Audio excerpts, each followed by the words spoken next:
तब मुझे विश्वास हो गया है कि मेरे ऊपर भगवान की कृपा हो चुकी, क्योंकि भगवान की कृपा के बिना कभी संतों का दर्शन नहीं। इसलिए महाराज मुझे श्राप नहीं मिला, ये मुझे वरदान मिला। मेरे जीवन के अंत समय से सब महाप्रसाद मेरे को आशीर्वाद। और महाराज शास्त्रों में कहा गया है कि संत का क्षण और अन्य का कण कभी बर्बाद नहीं करना चाहिए। हमारे संत भगवान कहते खाओ मन भर, जितना खाया जाए खूब खाओ, लेकिन थाली में एक दाना भी भोजन का नहीं छोड़ना चाहिए। खाओ तन भर, खाओ मन भर और छोड़ो ना तन। इसलिए कहा अन्न का कण व संत का क्षण कभी बर्बाद नहीं। कभी किसी संत के पास जाओ, महापुरुष के पास जाओ, तो एक ही प्रश्न करो कि गोविंद की प्राप्ति कैसे, भगवान के चरणों में हमारा अनुराग कैसे। कभी मंदिर में जाकर के, सत्संग में जाकर के संसार की बातें नहीं करना चाहिए। कभी तीर्थ पर जाओ तो तीर्थ पर इसी भाव से जाना चाहिए कि हमारी हर श्वास में भगवान के नाम का। आजकल तीर्थों का फल क्यों नहीं मिलता लोगों को? गाड़ी में जा रहे हैं तो गाड़ी में तस्वीर किसकी लगाई है? हनुमान जी। गाड़ी में हनुमान जी बैठे हुए हैं, हम बढ़िया पिकनिक मनाते हुए गाड़ी में जा रहे हैं हरिद्वार। सिगरेट पी रहे हो, सिगरेट पी करके हनुमान जी के ऊपर धुआं छोड़ रहे हैं, तो हनुमान जी देख लेंगे। तो इस तरह से तीर्थ यात्रा करना है।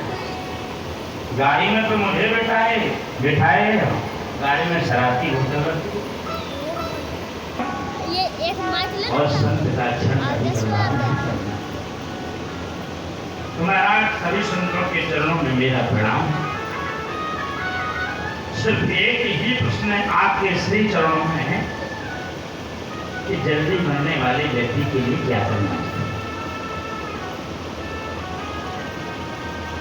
और ये प्रश्न किया सबके लिए किया बच्चे। हम और आप प्रतिदिन जो बढ़ रहे हैं, हम जा रहे हैं, हमारी आयु बढ़ रही है। जैसे ही हम 11 वर्ष के एक कहीं संत जी निकल रहे थे, कोई अपने बेटे का जन्मदिन मना रहे थे, हैप्पी बर्थडे टू यू, और नाच रहे थे, गा रहे थे। संत जी खड़े हो गए, खड़े होकर के मुस्कुराने लगे, बोले दुनिया के लोग कितने पागल हैं। बताओ, ये 11 वर्ष का बालक हो गया तो इसका जन्मदिन मना रहे। इनको मूर्खों को यही पता नहीं कि इनके 11 वर्ष, बालक के 11 वर्ष का हो गया, इस बालक के जीवन के 11 वर्ष जो है घट गए। ये दिन प्रतिदिन जो है मृत्यु की ओर जो है जा। हम और आप 1 मिनट पहले जो है वो 1 मिनट बाद नहीं, क्योंकि दिन प्रतिदिन हम और आप सब मृत्यु की ओर जो आया है सो जाएगा, राजा रंग फकीर, कोई सिंहासन चढ़ गया, कोई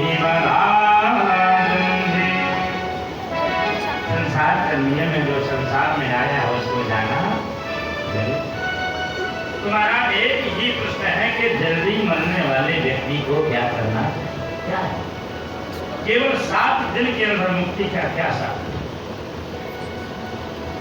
तो किसी ने अपना कोई अनुष्ठान करो, पूजा करो, पाठ करो, अपना अपना उपाय सभी महात्माओं ने बताया, लेकिन परिस्थिति बोले इन सब उपायों से मुक्ति का साधन नहीं। सुखदेव जी महाराज भजन कर रहे थे, वन में जब उनको विदित हुआ, पता हुआ कि राजा परीक्षित जी के लिए भयंकर श्राप निकलेगा और श्राप में दिन तक्षक आएगा, राजा परीक्षित को डसेगा और डसने से उनकी मृत्यु होगी।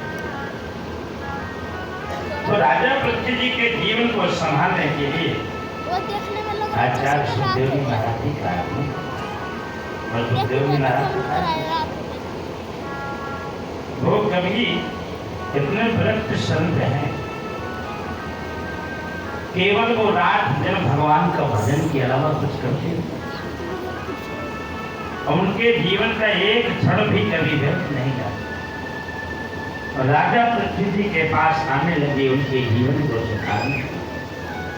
यम प्रविजन्ति मनुपेतं प्रेतिकीर्त्यं द्वैपायनो विरहकातरया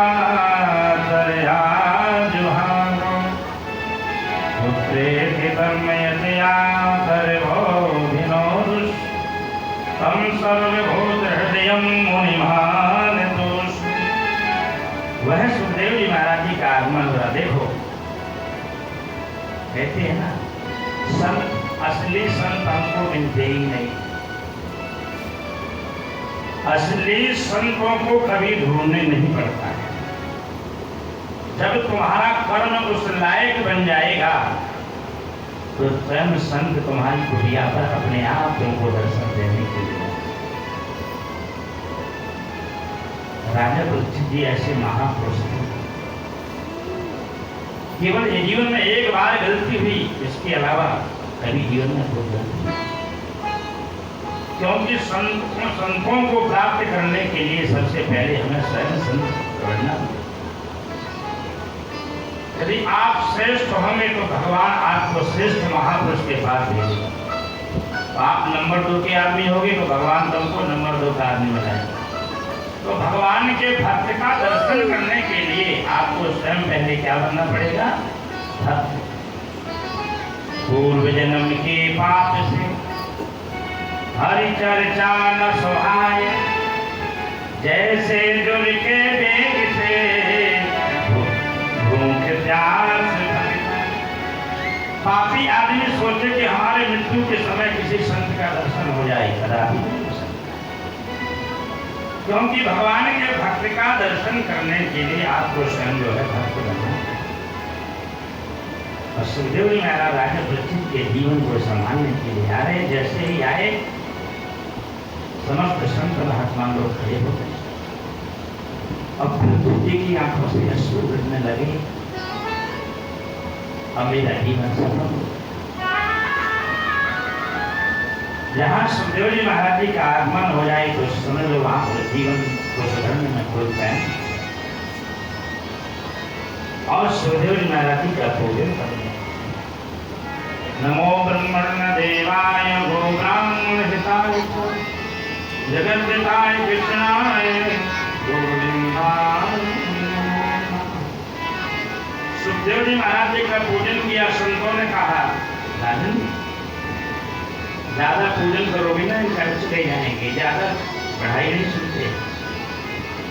ये तो कहो तुम्हारे जीवन को संभालने के लिए तुरंत प्रश्न करोगे, ज्यादा रुकने वाले चरणों में प्रणाम किया बोले मेरे जीवन को।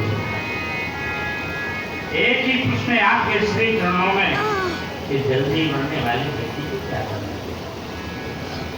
प्रणाम किया, कहा कि नैया लगा दो पार गुरु जी मेरी, नैया लगा दो पार, नैया लगा दो पार गुरु जी।